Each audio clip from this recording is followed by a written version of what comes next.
ভুয়ো প্যারামেডিক্যাল ও নার্সিং ইনস্টিটিউশনের মাধ্যমে দীর্ঘদিন ধরে প্রতারণার অভিযোগে শিলিগুড়ি আদালত চত্বরে বিক্ষোভে সামিল হলেন একাধিক পড়ুয়া ও তাদের অভিভাবকরা। অভিযোগ, মালবাজার ও আশেপাশের এলাকায় একটি ভুয়ো শিক্ষা প্রতিষ্ঠান বছরের পর বছর ধরে ভর্তি করিয়ে লক্ষ লক্ষ টাকা আদায় করলেও পড়ুয়াদের বৈধ ডিগ্রি দেওয়া হয়নি।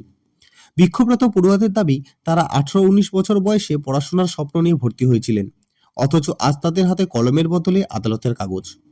অনেক পড়ুয়াই চা বাগানের শ্রমিক পরিবারের সন্তান।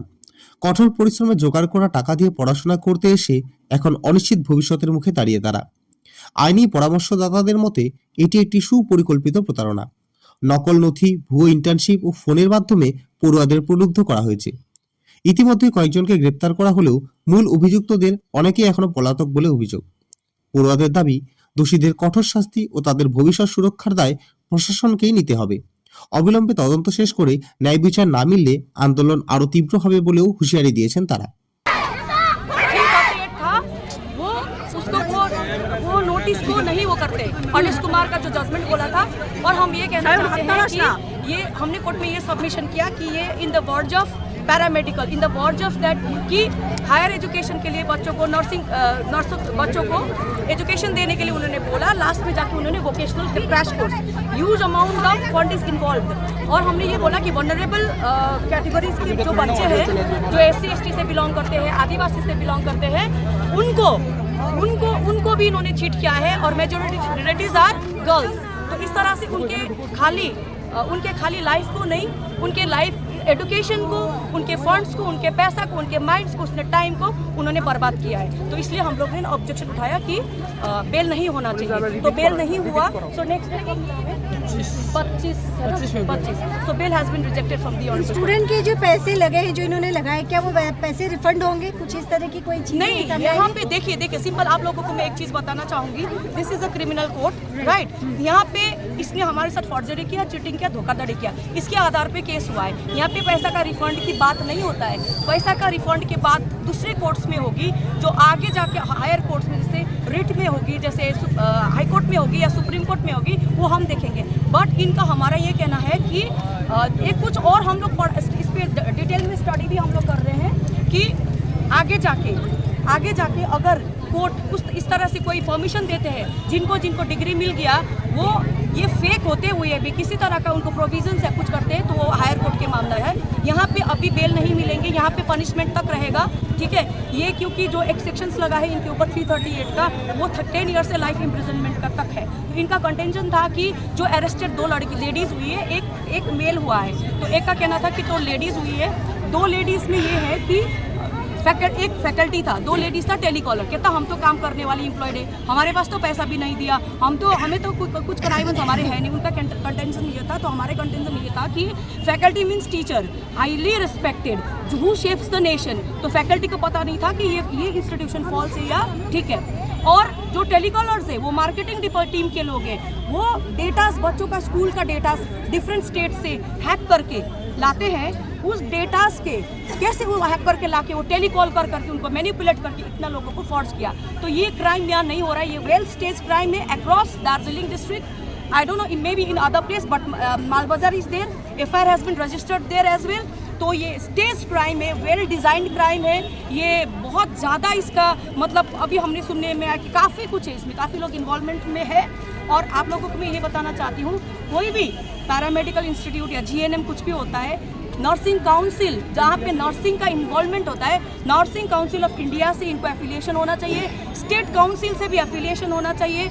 और जो ये लोग बेच रहे हैं ना पैरामेडिकल करके वोकेशनल, जो वोकेशनल का जो वो लोग वो लगा रहे हैं कि उस पर भी फॉर द 3 to 6 मंथ्स का क्रैश कोर्स होता है, उस पर भी 10 से ज़्यादा नहीं हो सकता बच्चे। और नर्सिंग इंस्टीट्यूट्स वगैरह में आप लोग जाओ तो क्राइटेरिया गवर्नमेंट के एंड से आता है कि 60 स्टूडेंट्स, 45 स्टूडेंट्स, तो वो प्रॉपर देके वो बताते हैं। तो ये प्रॉपर श्योर फ्रॉड है। It's happening. We have written to SP also Darjeeling में भी दार्जिलिंग को लाइक म भन्न चाहन्छु, प्लिज दार्जिलिङ जनता be alert. This institution is there also. Labour office के अपोजिट में हमने सुनने में आया कि हमने तो कल SP को मेल कर दिया था।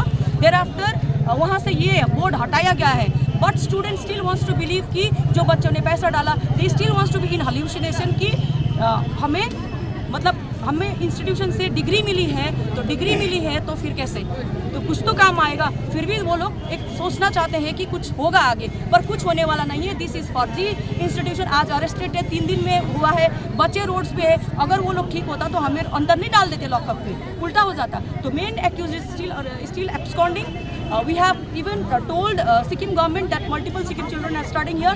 They are also going to make pressure, and they may do case from Sikkim as well. So we appeared today, and today the bail has been rejected, and further we'll see.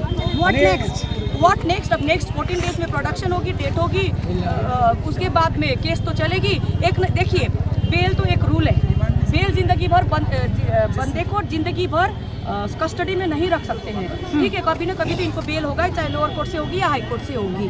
But इसका जो इनको बच्चों का जो साथ जो हुआ है, उसके लिए हमें पक्का इसके ऊपर PIL हमें सोचना चाहिए। हमें इनके ऊपर रिट सोचना चाहिए, चाहे हाई कोर्ट से हो या सुप्रीम कोर्ट से हो, क्योंकि यहाँ पे मल्टीपल स्टेट्स आर इन्वॉल्व। जैसे यहाँ से नेपाल से भी आए थे आज बच्चे। नेपाल के बच्चों का डेटा कैसे लिया? वहाँ का गवर्नमेंट रिस्पॉन्सिबल नहीं है। सिक्किम का स्कूल का बच्चों का कैसे डेटा लिया? आसाम के बच्चों का डेटा कैसे लिया? So more than 1 states are involve, and also they have mentioned this thing that training and placement institutions. You can see that lot of big hospitals are there. They are also responsible. Maybe we'll notice them, we'll ask them, and it is the duty of the IO to make it clear whether they are involved or not. They have to issue them notice, or if they are involved, they have to be arrested. And also Siliguri का जो district hospital है, आपके through से मैं यहाँ का CMO को बताना चाहती हूँ, ये इलीगल इंस्टीट्यूशन आपको अगर पता था, यहाँ के बच्चे यहाँ पे जाके जो ट्रेनिंग लेते थे, क्या बोलते हैं उसको, इंटर्नशिप लेते थे। इंटर्नशिप में उनके ये बच्चों के पास होगा, इंटर्नशिप का डिस्ट्रिक्ट हॉस्पिटल का कागज है, कैसे है? So connivance, so it's a huge scam happening across state of West Bengal. तो इस पे एजुकेशन डिपार्टमेंट का ऑनरेबल मिनिस्टर को भी इन्वॉल्व होना चाहिए, स्टेट का ऑनरेबल चीफ मिनिस्टर को भी इस चीज़ में इन्वॉल्व होना चाहिए, कंसर्न लेना चाहिए, और गवर्नमेंट ऑफ सिक्किम को और GTA को भी इस पे कंसर्न लेना चाहिए। और बच्चों को भी मैं कहना चाहती हूँ कि आपको PUBG खेलते खेलते पता चला कि वहाँ पे मेरा फ्रेंड पढ़ रहे हैं, तो ऐसे नहीं जाना चाहिए, डिटेल पता होना चाहिए। तो आपको या किसी फ्रेंड्स के दूसरे रेफरेंस से नहीं, इस तरह का पैरामेडिकल इंस्टीट्यूशन ध्यान रखना, ये पैरामेडिकल इंस्टीट्यूशन जहाँ के पे भी हो, क्योंकि जो स्टेट का काउंसिल बन रहा है, अभी बन रहा है, तो रजिस्ट्रेशन लेने की तो बात ही नहीं है। तो हम लोग हम खुद भी लॉयर्स भी इस चीज़ में, क्योंकि हमें भी विदाउट रिसर्च कुछ चीज़ें पता नहीं, तो हमें रिसर्च करके पता लग रहा है ये चीज़ें, तो इट्स हैपनिंग।